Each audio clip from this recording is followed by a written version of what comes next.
After 2 years of doing these stupid Zoom shows, it's just wonderful to be in a room. This is democracy, isn't it great? It's great. You're talking directly to the candidate. Well, I really enjoyed the book. When I got the book, I think like a lot of people, initially I thought, oh, the joy of politics, it was sarcastic. But it's not, because I think you think about it like I think of show business. It's a pain in the ass sometimes, but I wouldn't have it any other way, And it really is about the joy, isn't it? It is. And I first want to thank you, Jay. And by the way, after all your, what will we euphemistically call them, tumbles, you look great. So we're really glad. So thank you for doing this, and thank you for being here. And we also have Mavis with us, Jay's wife, which is really exciting. As well as my husband and our daughter, who's going to be here for the summer, so take care of her. So yeah, I wrote this book. I know it seems a little ironic given what's going on, especially this week, and all the work that needs to be done. But a lot of it was that I didn't want to lament the setbacks as much as rejoice in the comebacks. And the fact that this is a country that, despite everything we've been through, from the pandemic, where people were in these 300 million plus separate silos and are now gathering today at things like this and talking to each other again, and also through the insurrection, where I was not just had a front row seat, but was the one with Senator Blunt walking over that broken glass and by those spray painted pillars at 4 a.m, and our democracy again sprung back. So a lot of what this is about is the joy in getting things done, the joy in helping people at its core in our democracy. And the book was actually announced last fall, the very same day that Bernie's book was announced. And my book is called The Joy of Politics, and Bernie's book is called It's Okay to Be Angry at Capitalism. And so Bernie thought this was hilarious, and all through December, as I was desperately trying to get a very important bill, the Afghan Refugee Adjustment Act, to get them out of limbo, that I actually have with Lindsey Graham, through in December, and I was so mad because I kept trying to get it on different ways. I had a bunch of Republicans on it, and every time Bernie would see me on the floor, he'd come up to me and go, "Where's the joy? I just don't see the joy. Where is it?" So anyway, the answer tonight I hope I can give you over the next hour, whatever time we have here at this beautiful place, and thanks to the Writers' Bloc and the World Council, is yes, there is joy in politics. Well, the thing I like to, they say all politics is local. And this reads like it's local. I feel like I'm talking to a neighbor. I feel like it's a Jimmy Stewart movie, and you start out at the little backstage thing in Minneapolis. You know what I'm saying? Because so much of it seems overwhelming. It's Washington. But when I read this book, I realize you're really just literally going voter to voter, town to town, whether it's Minneapolis or whatever, and you meet individuals. And I used to love Studs Terkel's book, Working, where he just talked to regular people. And I like the interaction you have with those people in the book. I found that was really touching, and it really reaffirms, I'm an optimist at heart. I really think, as bad as things look, the air is cleaner in LA now than it was 25 years ago. There is real progress. I read something like 70 years ago, 80% of the world was starving. Now it's 3% or 4%. So there really are good things happening, and we don't get enough of that. And that's what made it sort of a pleasure to read. The insurrection was actually frightening to read, because as I read it, I remember watching on TV, and then you flip over one channel, and there's Judge Judy, and there's Jerry Springer, and you go, this is the biggest thing in the history of our country to have. It should be on every channel at the same time. And so many people, Fox didn't even cover it. They just gave it a bunch of tourists went crazy in Washington. It was unbelievable to me. Well, I think in the end, though, the insurrection and the horror of that day, and the police officers, hundreds of them injured with everything from flagpoles to bear spray, it did sink in. And it was this moment where a lot of people realized how fragile our democracy truly was. And my proof point that it sunk in was actually the midterm elections, because no matter what polls say, that was the moment where Americans went to vote. And there was a poll afterward, because all of these states, including a bunch of really difficult states like in Nevada, Arizona, swing states, or even some red states, election deniers lost time and time again, especially in these Secretary of State races. In my state, we have a Democratic governor now, the Secretary of State candidate named Steve Simon, who you probably never heard of, was the biggest vote getter. Because people cared about that so much. And it showed that over 30%, a recent poll, of people who voted in that midterm said that their number one reason for voting was democracy. Whether it was because of the voter suppression in Georgia and the attempt to cut out the Saturday voting, whether it was the horror of Nancy Pelosi's husband being bludgeoned with a hammer by a deranged man who read stuff on the internet that he sadly believed, or whether it was basically the insurrection on and the shadow of Donald Trump. And it is still motivating Americans, and I think that's a really healthy thing, because after the insurrection was what I call in the book the resurrection, which was that walk to the House chamber over that broken glass, but it was also the inauguration 2 weeks later. And I tell that story of how, because of the pandemic, Blunt and I were heading up the inauguration, and it was more like we were emceeing, the whole world's watching, and it's more like we were emceeing a ham and eggs breakfast at a Rotary Club, because we're totally on our own. And they're like, I'm checking this checklist. It looked like I was looking on my phone, but I was telling people, hey, you gotta go up there, John Roberts. You gotta go up there right now. We have to do this.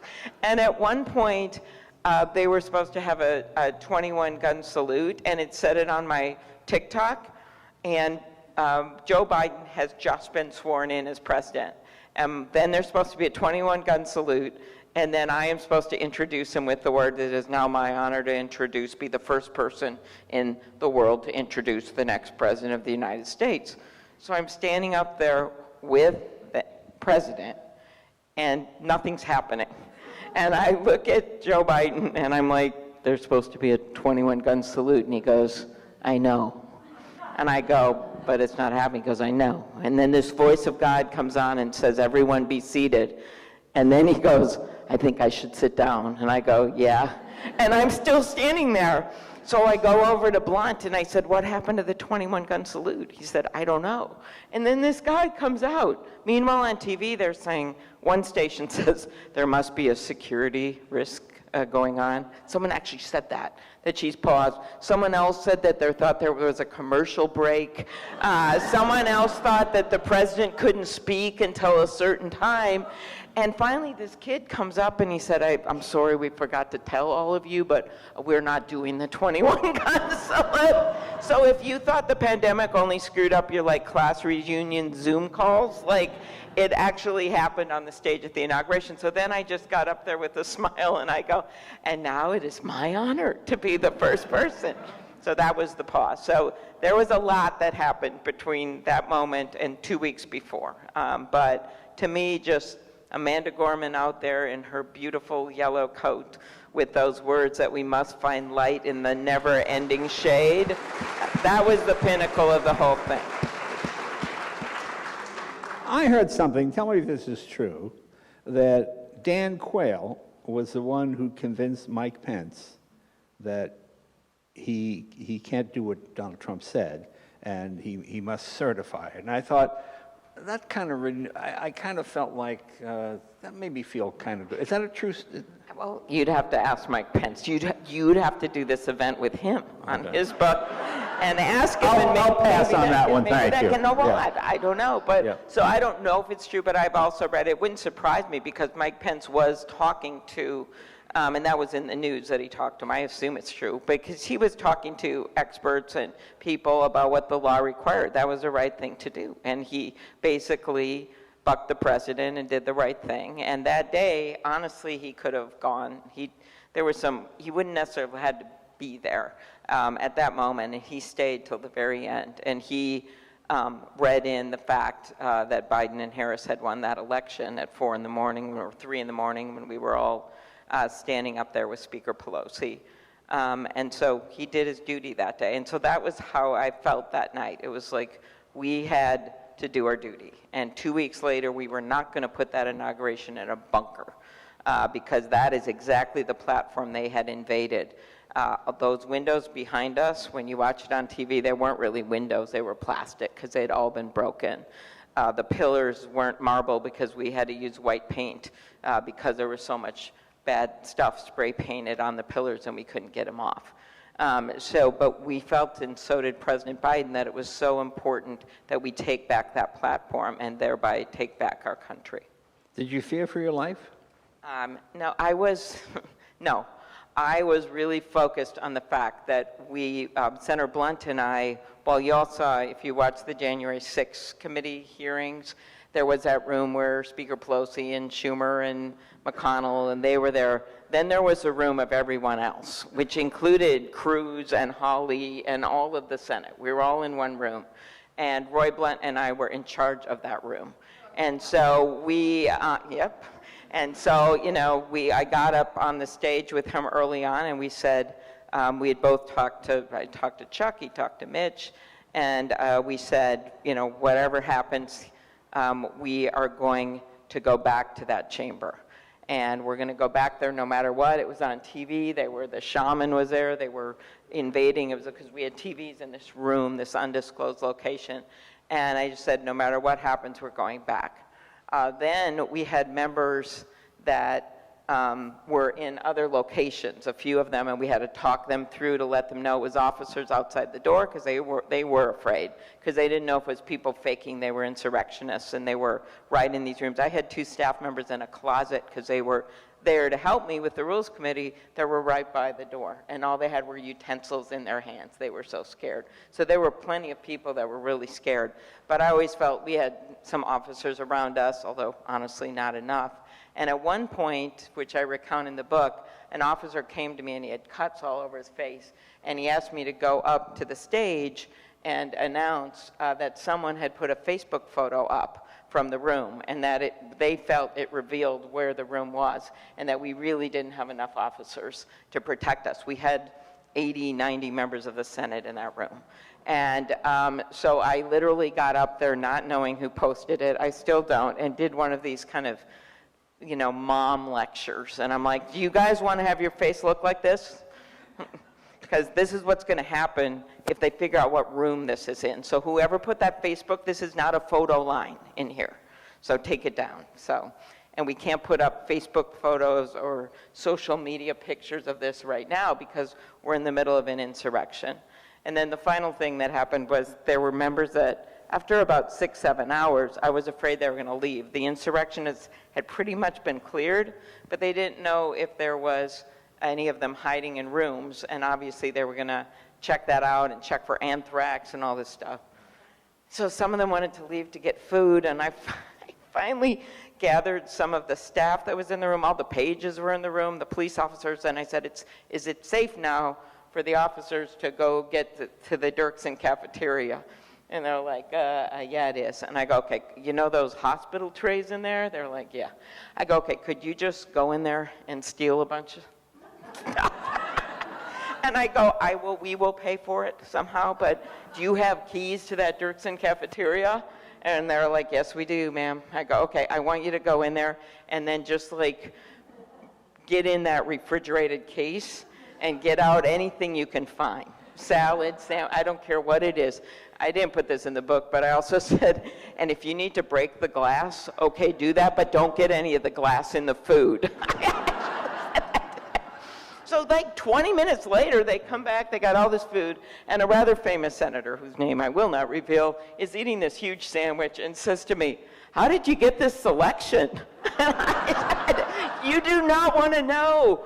But the whole focus of it was to keep them in the room because we had a job to do, and it really was unsafe out there, and you get a false sense, you asked me the question, you get a false sense of security when you're in our job sometimes, and it wasn't fair, as you know what happened to other people, and what almost happened to Mitt Romney now that we see the video that we didn't know at the time, when Officer Goodman, with only a stick in his hand, was able to deter them and send them another way.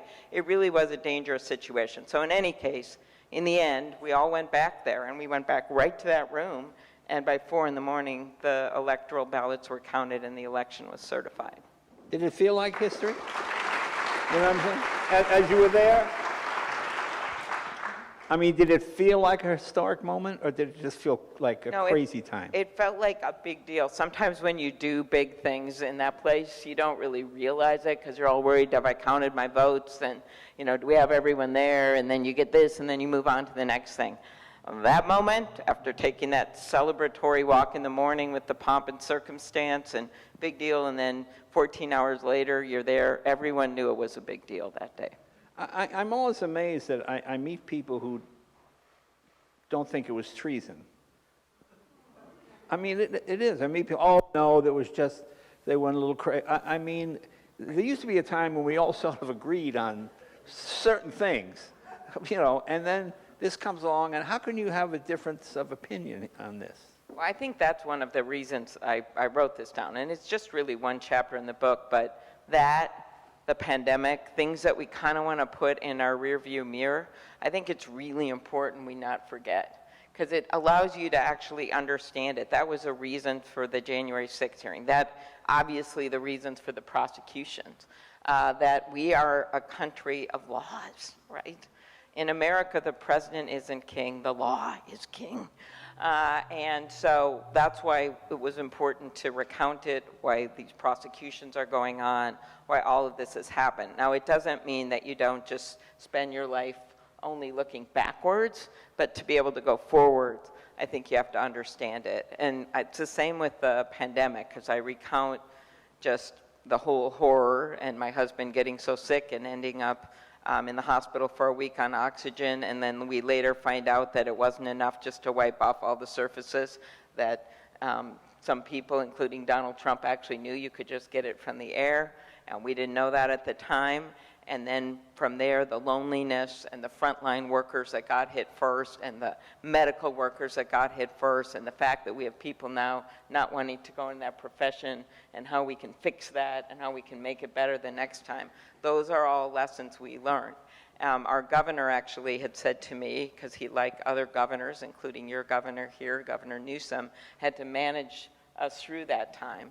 And he talked about, and he did a good job, and he talked about how when he was then running for re-election, it's hard to talk about. Because as he said, you know, when you save someone from drowning, they're grateful for the rest of their lives, but they don't want to hear about it every day.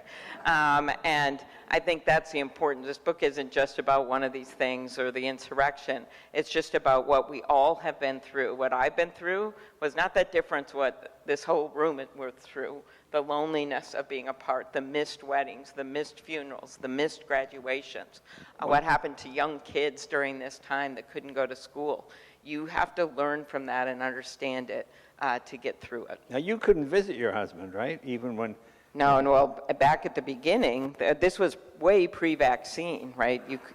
We couldn't do that. He was in a small hospital in Virginia, and when it actually went public, after we finally got the test back 12 days later, or 10 days later, or something like that, and I announced that he had it, people were like, I got emails from other doctors in the area. I think there were only like 19 people hospitalized in Virginia at the time. And they said, let's break him out. I'm like, no, he's staying at this hospital, which was in Mount Vernon, because it happened to be where he went to get the tests and then to check out his lungs, and that's when he found out he had pneumonia after being sick for weeks and not knowing what was wrong. So it was a really scary time. And then I couldn't go back to our apartment in Washington because people thought the virus lived for a month. Do you remember all this? Yeah, and so my a colleague, Tina Smith, the other senator from Minnesota, let me use her apartment, and that's where I stayed for weeks. And it was one of those, if you all remember that pandemic time, I first got there, and I'm like, well, I'm not going to eat any of her food, and I'm not going to, like, watch the movies on her TV or, you know, because she paid. By, like, day 2, I'd been, like, watched every miniseries I could find. I ate everything in her house except the last frozen burrito, which then I ate 2 days later. And so I was forever grateful to her. But when you think back to all the craziness of that time, you realize what we got through and that every day was a gift and that we all are here together again. Yeah. Tell me about the statue they had of the guy you didn't know who it was. You know what I'm talking?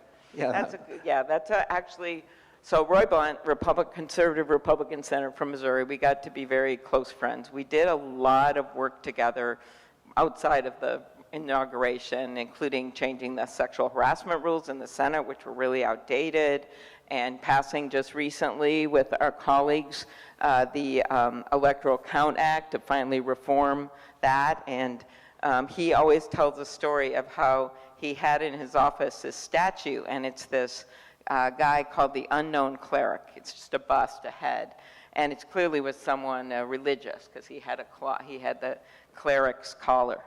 And so Roy did all this research. He had everyone, the Library of Congress, the archive, everyone's looking to try to figure out who this guy was. And they could kind of date it to over 100 years ago. And to this day, it's called the Unknown Cleric. And he put it in his office because they can't figure out who he was. And so the point of Roy's story when people came into his office, whether they were Senate... The joy of politics. We are living in a climate crisis right now.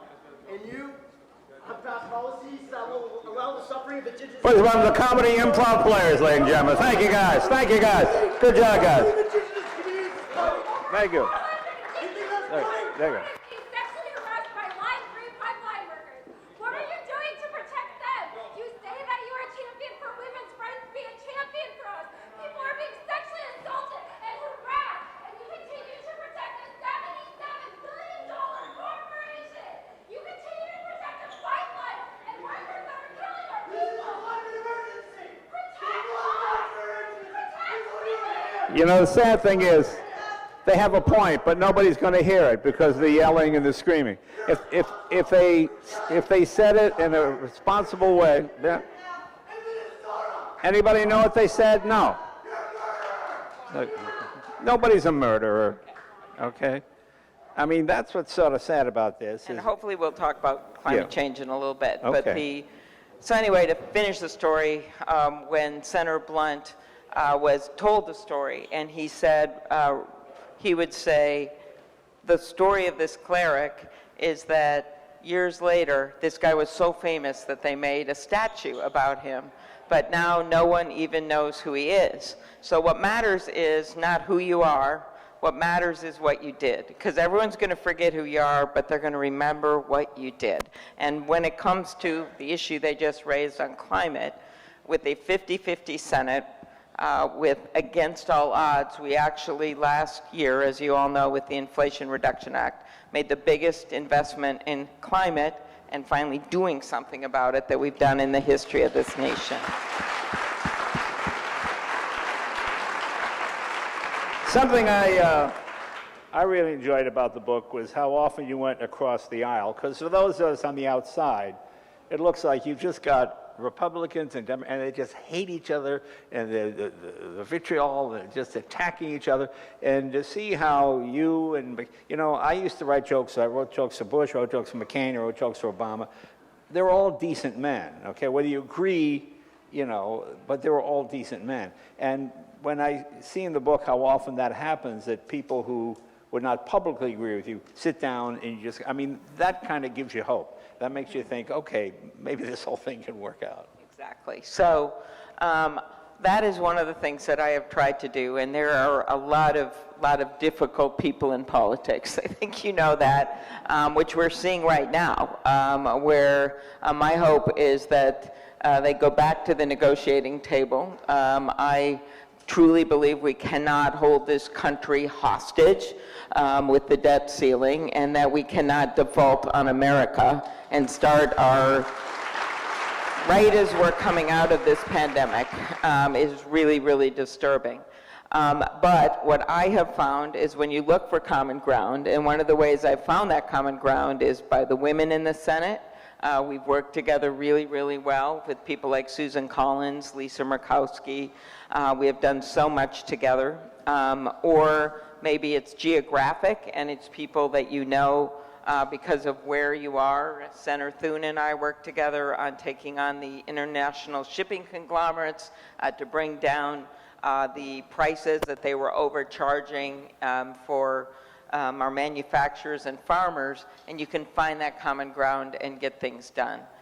One of my favorite stories of getting things done in the book is about, and Andrea, they reference this early on, was changing some of the archaic rules in the Senate. Now there's big things I believe we should change, like getting rid of the filibuster, and I have a section on that, which I'd love to explain in a second in a not so boring way. The examples of changing rules in the Senate include the fact that Claire McCaskill was once kicked out for wearing capped sleeves that she wore to a funeral. Yes, an address. So now thanks in my reign of openness, we now allow sleeveless dresses. Thank you. One of the more amusing things was that Tammy Duckworth, who you all know is a brave patriot, lost her legs in a helicopter crash in Iraq, and she had a baby, her second baby. She was expecting at age 50, and she's, in a wheelchair. And she came to me and she said, I already have a toddler. If we could change the rules so I could bring my baby on the floor like they do in the House in case we have late night votes, that would be really helpful. And I'm like, yeah, I got it, I'll get it done. And then I kept seeing her, and it was like something out of one of these bad. She just was getting more and more pregnant. Duh. And I still hadn't gotten it done. So at that moment, Orrin Hatch, as the issue was bubbling up, looked at a group of reporters and said, well, maybe we can have one baby on the floor, but what if we have 10 babies on the floor? And I said, we already have 10 babies on the floor. Then I decided to deploy something that works some, which is sort of embarrassment. So we were in a classified briefing, and I went up and I kept tapping them on the shoulder, some of the old guys, and said, hey, I know I heard you have an issue with breastfeeding. Is that what's going on here? Because we got to change this rule. And so finally I resorted to a Dr. Seuss rhyme, which was something like, it was just something like, she won't change the baby's diapers at work, stop being such a jerk, is how it concluded. And in any case, we get it done, Roy and I do it, the baby's allowed on the floor, she has the baby, she wheels herself in with this cute little baby named Miley Pearl on her lap, 100 reporters are looking down, I'm sitting next to Mitch McConnell, and I'm like, this is our moment. And he goes, what do you mean? I go, well, this is like our moment because Roy is going, look, Schumer's making his way to the floor, and this is a bipartisan moment. We finally upgraded some of these rules, and it's a really happy moment. And he looked at me with a smile on his face and said, my 40 years in politics or whatever it was, in any campaign, I've never kissed a baby. And I go, actually, you don't have to kiss the baby. I think if you could just greet the baby. And that is what we did. That's not that hard to believe, actually. That is a true story. So I just try to find common ground wherever I can. Now tell me about, and you talk about beating breast cancer in the book too, while all this is going, the thing that made me smile reading the book, and I go, wait a minute. That was just 6 months ago. When was this book published? I mean, you literally wrote this right up to the wire, didn't you? I like to write. I write late at night. I had no help writing the book at all, actually. My husband will vouch for this. But I felt it was really important, as I said, after what we've been through, to tell these stories. And for me, one of those setbacks was the day I found out it was about a year after the presidential campaign ended, but we were still in the middle of the pandemic, that I had breast cancer. And I got the call. I'd been at Mayo, and then I had this follow-up test in Minneapolis, and there I was, and 15 minutes later I had to go to the Senate floor. And they were reading the names of all the senators in this kind of monotonous tone that you've heard on TV, and I felt like my whole life had changed, but life was going on, which is the experience of so many people when they find out that they have any disease. And I realized this is my problem. This is my 1A stage cancer and calcifications and everything she told me on the phone. And I scheduled the surgery and had incredible help from my husband, who got up at 4 in the morning and took me to radiation. Nurses, doctors, perfect strangers who didn't know I had cancer. I revealed it like 3-4 months later. and they would help me put my luggage up because I wasn't supposed to do that. And I found that everyone that has been through something like that has some of the same stories. One unique thing for me, Jay, that probably didn't happen to other people, as I was laying ready to go in the surgery, and I'm supposed to be a lumpectomy, but I don't know, we've given them like carte blanche, permission to do a mastectomy as well. So I'm laying there, and I'm about to go in the surgery. One of my constituents recognized me, and as they do, laying with the thing on, target on me, says, could I talk to you a little bit, Senator, about Burma? And I go, oh, I know it's real bad there. I'm aware. I have someone from Burma who's I know. And she goes, it's really bad there. I just heard from the relatives.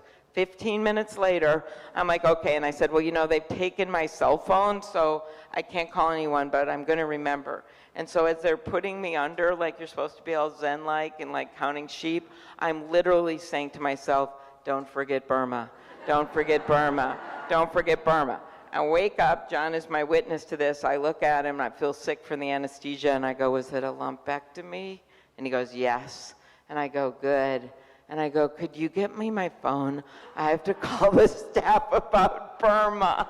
That is a true story. So in that way, it was unique, but getting the letters back from people after I told everyone was unbelievable. These women saying they'd put off their mammograms, and they'd put them off during the pandemic, and they knew.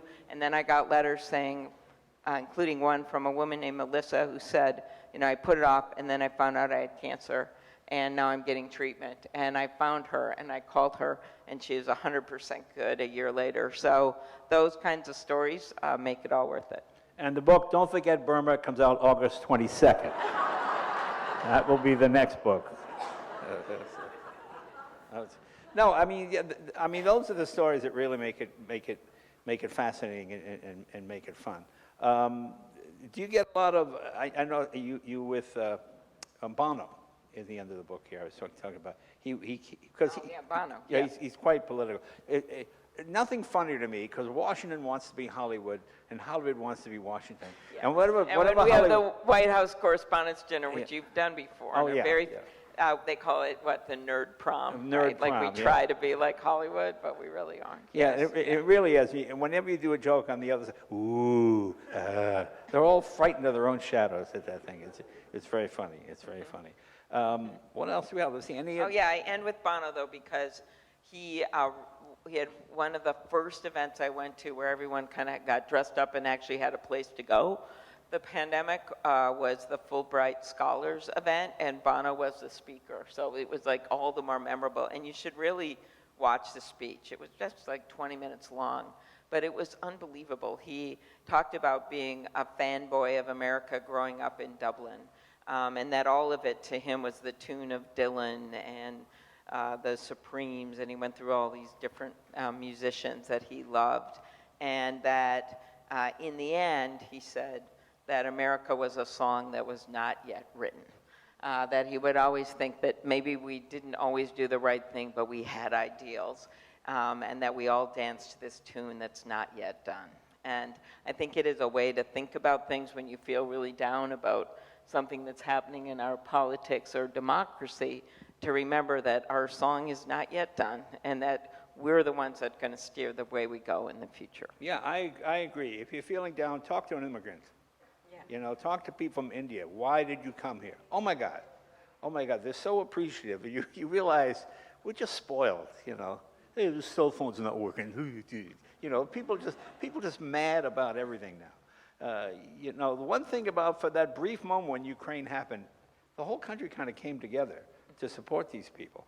And it made you feel good. People on the street, you see that? Yeah, did you see that? And people you might not agree with normally, at least you had it's terrible that you're bonding over war, but at least you're all on the same side.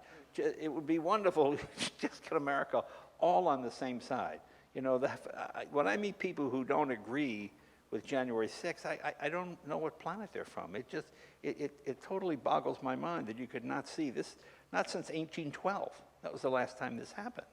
And people act like it's just another day, I still think when you look at the vast majority of Americans still believe that was wrong. They might have varying reactions to it, but they believe it was wrong. And President Zelensky, who I understood you met, right? Right. I had dinner with him in Belgium. I was telling her this story. It was me. Don't ask me why I'm there. It was me, President Duda, Prime Minister of Romania, two scary Russian guys. This is before the war started. Yeah, this is before the two scary Russian guys. Zelensky was a comedian. He had a TV show where he played on the TV show he played the president of the Ukraine. All right. It's a true story. And the show was the #1 show in the Ukraine. And their politicians are so corrupt, nobody got anything. So people said, you should run for president for real. So he ran as a joke, and he won with 78% of the vote. And this is like a comedian's dream. Yeah. Okay, let's be honest. And then he ends up being this inspirational figure. This inspirational guy. But for the rest of the world. So we're at this dinner in Belgium, and two of Putin's guys are there, and they're asking Zelensky, you should buy your gas from Russia. You should get your gas from Russia. He goes, well, you guys are too expensive, and I'm thinking of getting it somewhere else. And they go, it would be a shame if something was to happen. So it's not that I go, now I'm watching The Sopranos. It's like, oh my God. I'm like, hey, pass the potatoes there, thanks. Yeah, just the most frightening thing. But he had his resolve, He did. And the world had really counted him out. I was at that Munich Security Conference right when he actually appeared, and everyone thought he should just stay in a bunker, and he came and asked for the world's help. And then something like a few weeks later, the invasion occurs, and he just went down to the street corner and said 3 simple words: we are here. And with those words, he told his country, I'm not leaving, I'm not going anywhere, I'm staying here. And he then rallied, and President Biden was a big leader on this, rallied the world's democracies to come together, to kind of wake up from their slumber where people had just said, took everything for granted. And it has been an incredible moment, and the way he went around the world, Europe, and met, of course, at the G7 and was meeting and getting help from people all over the place is really something. And I really believe that he's going to win this. I can't tell you when. It's a long slog. But the Ukrainian have people in this bright blue and yellow, whether it is a celloist on a burnt-out steps playing, or whether it is a ballerina in camo, they have stood up. And we have to stand at the side of this democracy. And there is still strong bipartisan support for Ukraine. Of course, you hear fringe talk, you hear things, but overall, there is still incredible, strong support in our country for the people of Ukraine. Well, we had some questions, right? We had some questions from the audience. Could we have the questions, please?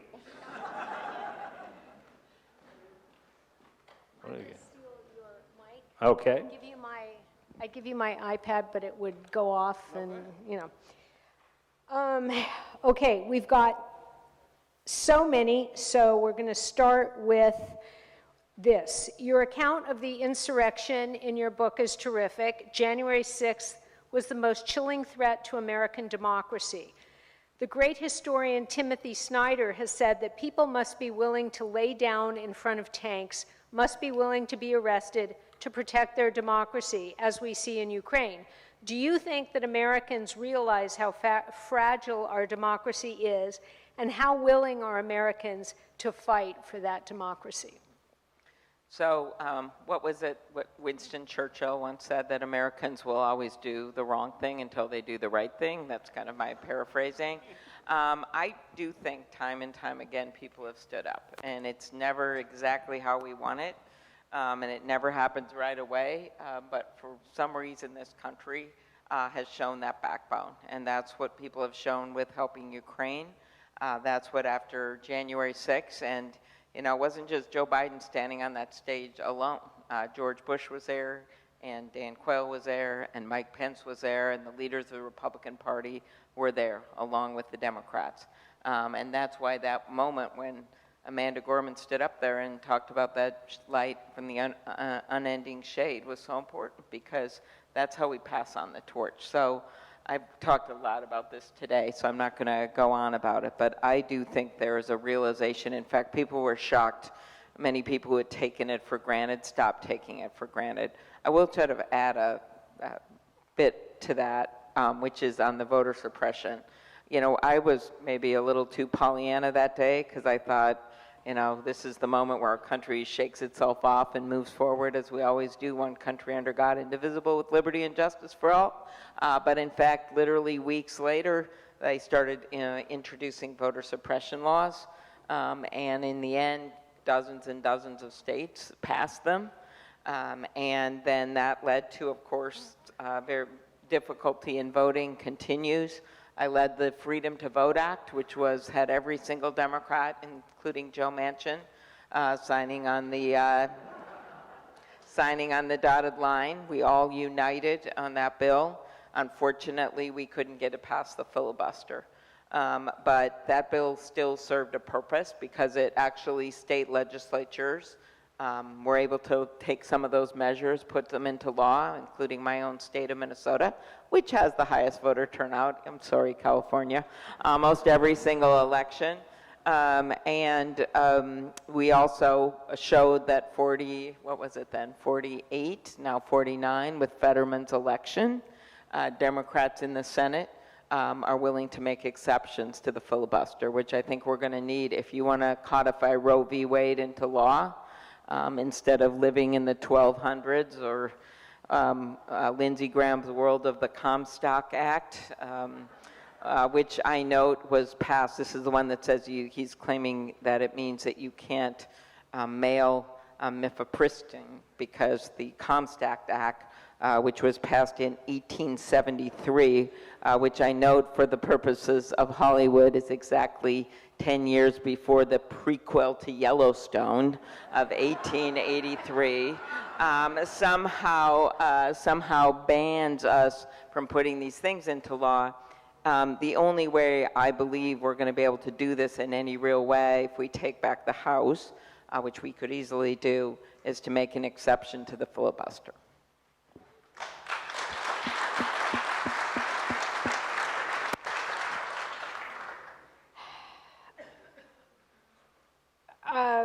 You address the growing gun violence in America and have sponsored several gun bills. I see that you and a Senate colleague and House colleagues have introduced legislation to curb gun conversion devices, which convert handguns, handguns into automatic weapons. What's it going to take? So this is just the toughest thing, because you've had your share of mass shootings in California, but as you know, they're happening literally on a weekly basis, sometimes on a daily basis. We had a breakthrough, and that's all I'll call it, a breakthrough, nearly not enough for what we have to do to actually get something done here. But last year, for the first time, bipartisan bill, we finally took on the NRA by passing the gun safety law led by Senator Chris Murphy and Senator Cornyn. It invested in mental health and included my provision that I've been trying to pass for over a decade to close the boyfriend loophole. It is significant that we took on the NRA, because it went on for decades where no one would pass one thing that they didn't like. I was sitting directly across, you can see the video of Donald Trump in the White House after Parkland, and he gathered together senators, and I still have the piece of paper where I marked every single time he said he was willing to put in place universal background checks.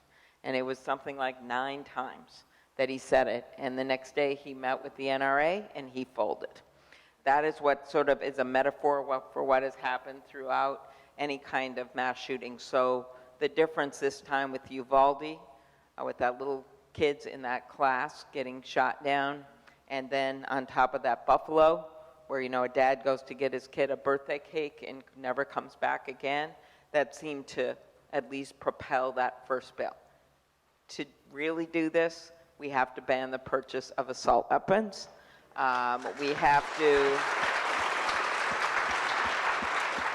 put in place strong national universal background checks, magazine limits. There's about 10 different things we could do that I believe combined over time would make a major difference.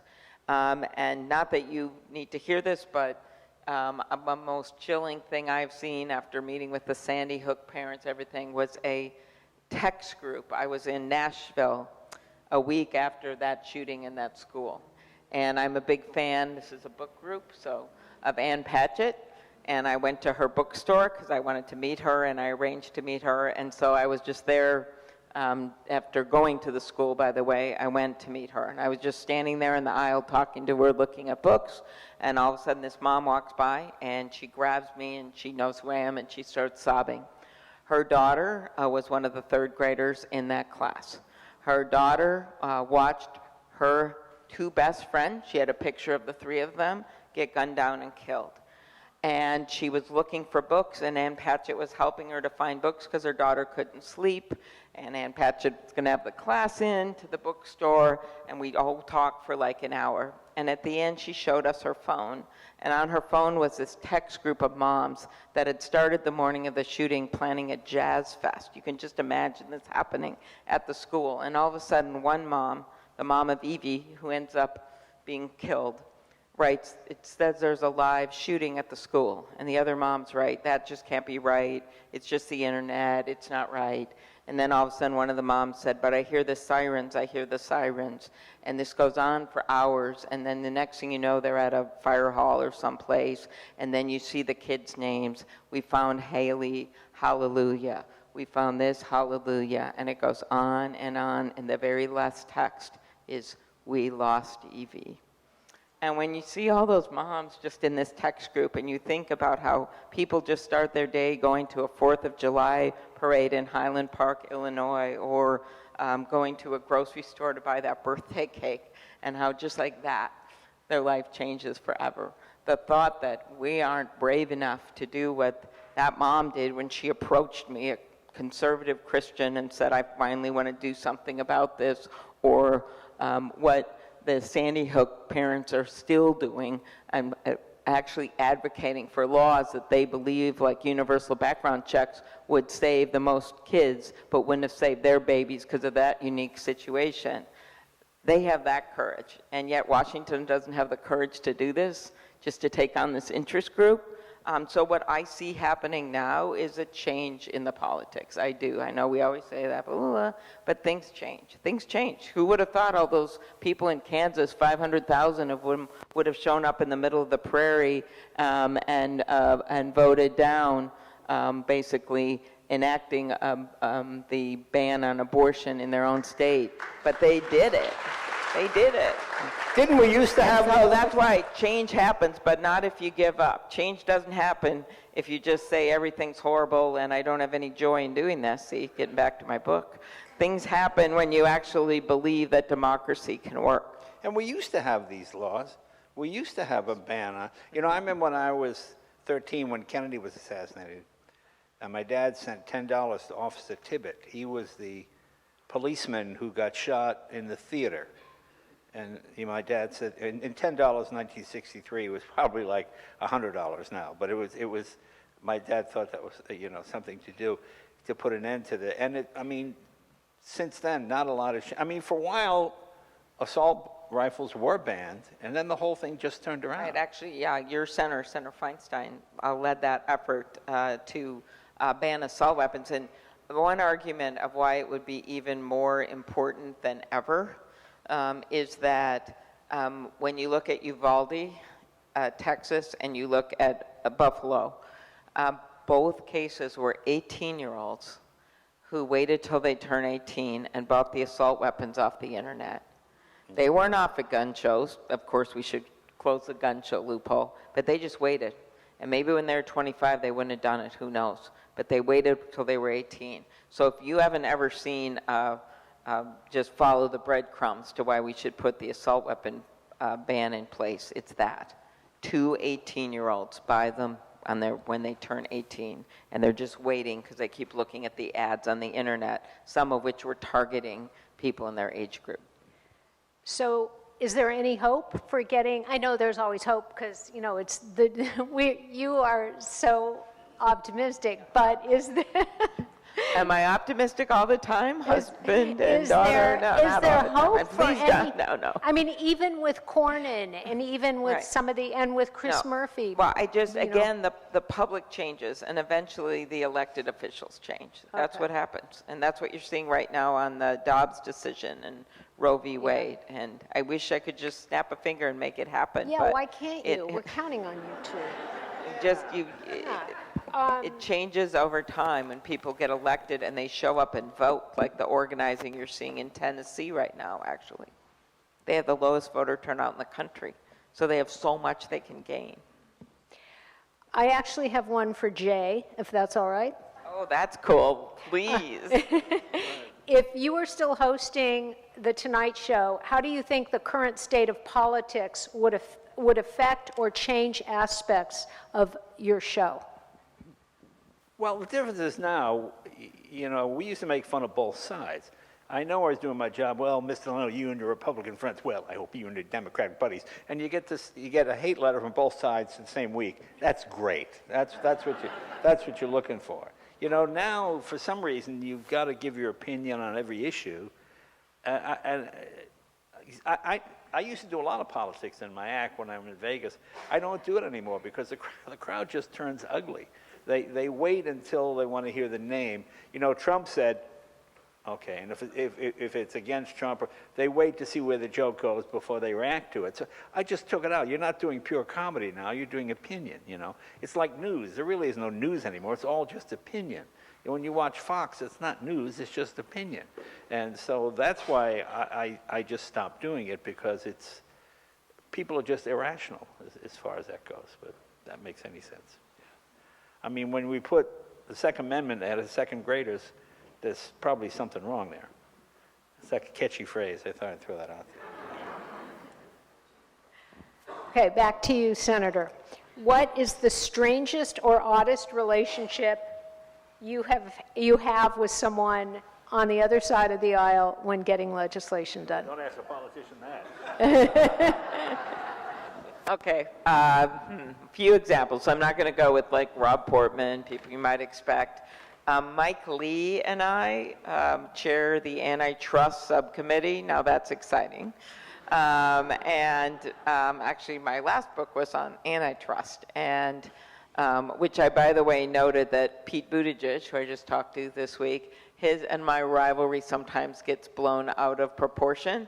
We're actually friends, but it reached a peak when he, after the election, put out his book called Trust, and not to be beaten out, 6 months later, I wrote a book called Antitrust.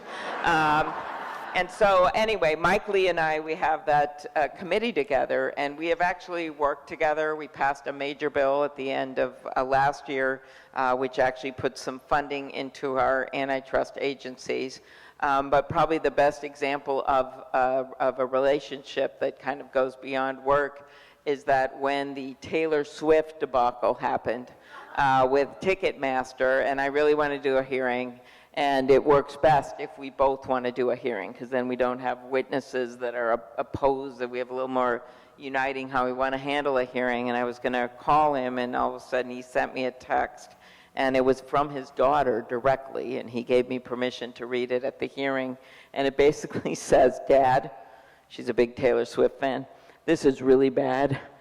And if you don't do something about it, I'm calling Amy Klobuchar directly." There's one. So I'll leave it at that. Okay, just a few more we have time for. CNN recently hosted a town hall with Donald Trump, which resembled a campaign rally more than a town hall. Does this kind of coverage concern you, in that he could get more coverage than the sitting president and Democratic candidate for re-election? So I think you're going to see Joe Biden and Kamala Harris. They have done town halls. They're going to be doing town halls. So everyone's going to be doing town halls. I do think you're going to see more on the Republican side, not just from Donald Trump. After the star-studded beginning to Ron DeSantis campaign today. Well, you know It was a why? bit of a problem on Twitter, but I'm just going to let that go. But anyway, I guess you know why he had that fight with Disney. why? Well, they told him they had to be this tall to get on the ride. You know, we're going to miss this monologue you could be doing on the I daily. couldn't resist, But there I'm is sorry. going to be a real race on the Republican side, including, you know, Nikki Haley's already in, Tim Scott just got in. So that's going to be a real race. And so that's always an issue when you have an incumbent president, no matter what party it is. They're never going to be doing as many town halls as there are. But that all aside, I think everyone knows that the shadow of Donald Trump looms large. And I basically think when you look at the general election polls, when you look at where independents are and moderate Republicans, they don't want to have the chaos back. They want a steady hand, and Joe Biden will win. Well, I saw something you would find encouraging. What? Something you would find encouraging. Nikki Haley spoke in New Hampshire. Did you see this? And she went into her old anti-trans, anti-LBGQ, whatever. I'm dyslexic, so I get the letters all mixed up. And the crowd just nothing. Nobody applauded when she went into her anti-abortion. You know, they just, And she actually looked thrown. So that's the first time I'd seen that. It was her rally. So that was sort of encouraging, I think. Well, I had a little experience on the presidential campaign trail in New Hampshire myself. Yeah. I did kind of better than anyone thought. And those kinds of things are a way for people to be winnowed out, and you figure out who the best candidates are. And, you know, it's one of the chapters I have in the book is about that and some of the behind-the-scenes things from the debates. With, by the end, the two women left were Elizabeth Warren and myself. And, of course, during the bathroom breaks, we never talked about the men. I recount some of the stories of the very cold debate stages, one of which Rachel Maddow said was colder than a meat locker. And at one point, it was in Atlanta, Kamala and I, we only have a 4-minute break, and it was so freezing. And they had this cold air vent on my bangs, which led to a Saturday Night Live episode of Rachel Dratch playing me with vibrating bangs, when in fact it was this cold air vent. And Kamala and I were like huddled on the side, and this harried stage manager from NBC, we're talking to him, we go, "It's too cold in there." And he goes, "I know, we're trying to fix it." And then he goes, "Especially the cold air vent above you." And I don't know about the bangs, right? I go, "What do you mean?" And he said, "No, we're trying to fix it." And then at this moment, we launch into the fact, which is true. And I said, "Do you know about the studies that show that women do worse in cold rooms than men?" And Kamala goes, "Yes, especially on math. Are you aware of the studies?" And this guy is like, "No." It's really true. It shows that they do like so much worse in cold rooms.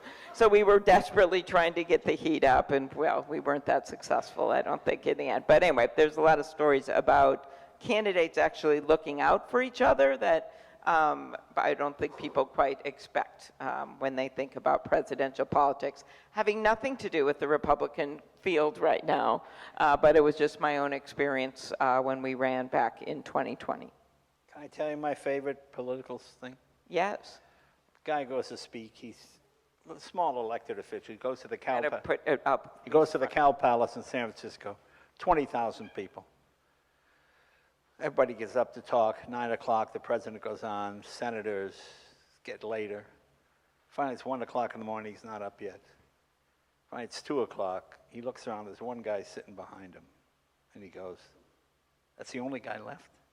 He said, "But you know something? I came here to give a speech. That man came to, I'm going to go up, I'm going to give that speech as if this place is full. And we must move forward." He takes for 20 minutes. As he comes down, he's walking down the aisle. He sees the guy still sitting there. He goes, "Sir, what made you stay and listen to my speech?" The guy said, "I speak next."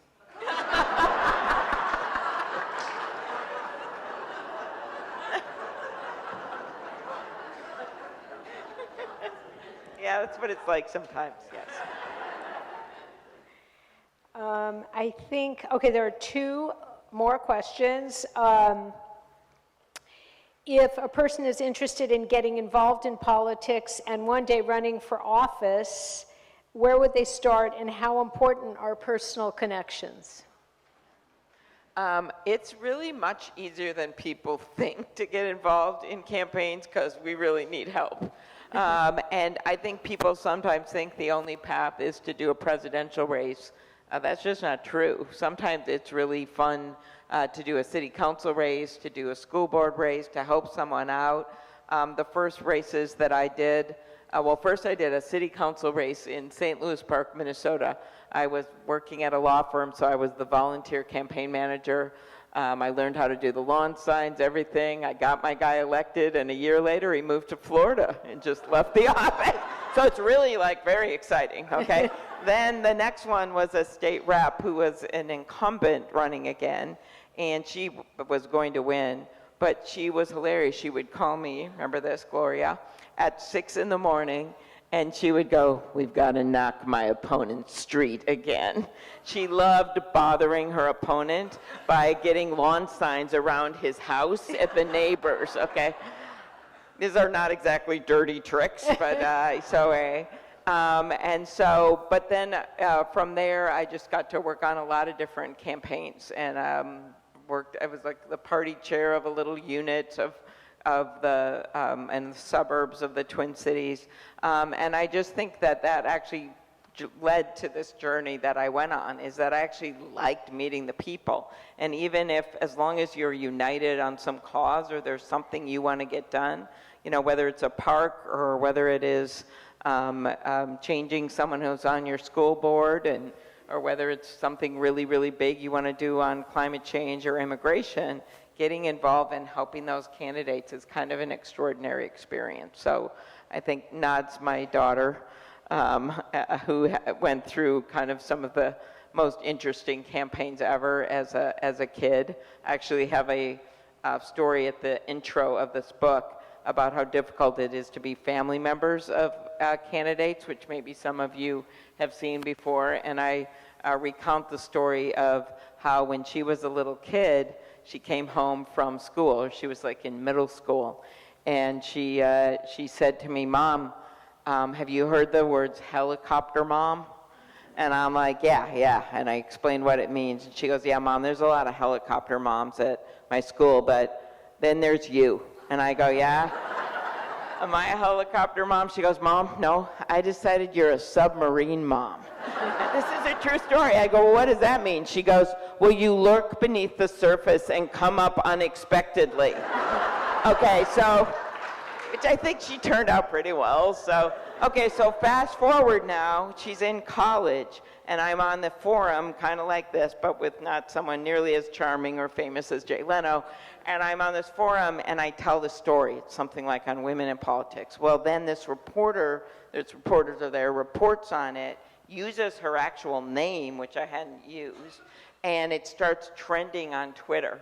And I get this voicemail from her that said, Mom, that happened when I was in middle school. Mom, I'm in college now. Mom, it's trending. Mom, never tell that story again." So it is an example of how, you know, it is not always easy to be on campaigns when you are the kid. But for the rest of you, you should do it. Okay, here's a great question on which to end, and you have to give us hope. Is there any hope for our country, even though DeSantis announced his presidency today? But a lot of people didn't notice because Twitter broke down. So, okay, no, keep going. So there is hope.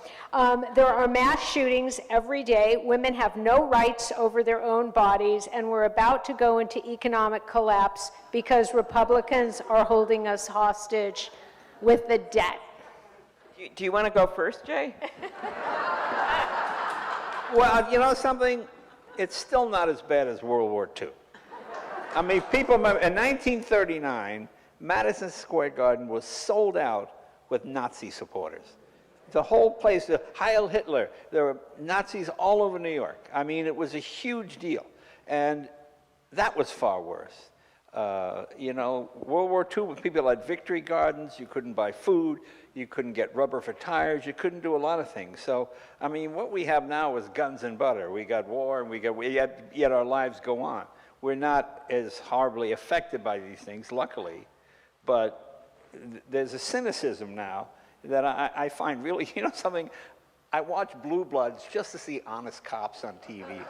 You know, I just want to see a cop save a kid or do something. I'm just tired of every TV show, the CIA, sneaking around. You know, everybody's a criminal, everybody's a crook. Every story, everything's a conspiracy.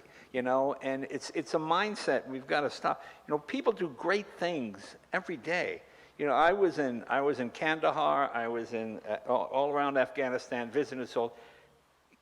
Girls, 4'11", 95 pounds, with an AK-47, defending our country. I mean, they look like children, and they are children. They're 19 years old. Yet, there's plenty of soldiers.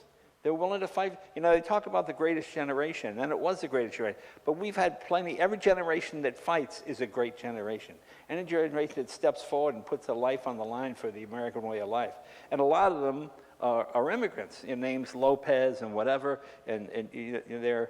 You know, my grandfather used to carry, he was from Italy, he used to carry a thing in the paper, some senator had said, there were so many Italians coming in the early 1900s, he said, if this keeps up, in 50 years, we'll all be eating pizza for dinner, you know, and I thought, well, is that so bad, really?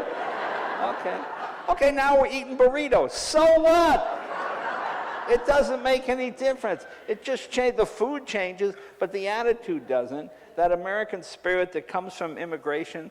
I mean, I know you work so hard for immigration, and I think it's really important. I see young people come here with it. When I talk to young students, they can't believe what American kids have. They just go crazy, you know, and sometimes it takes that to preach. So I'm actually quite optimistic. But It remind me of a story of a while back, I think like 10 years ago.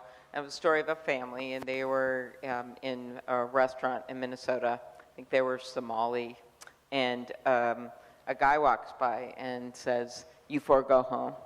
You go home to where you came from." And the little girl looks up at her mom. She'd been in school in Minnesota. She had friends. She felt like she belonged there.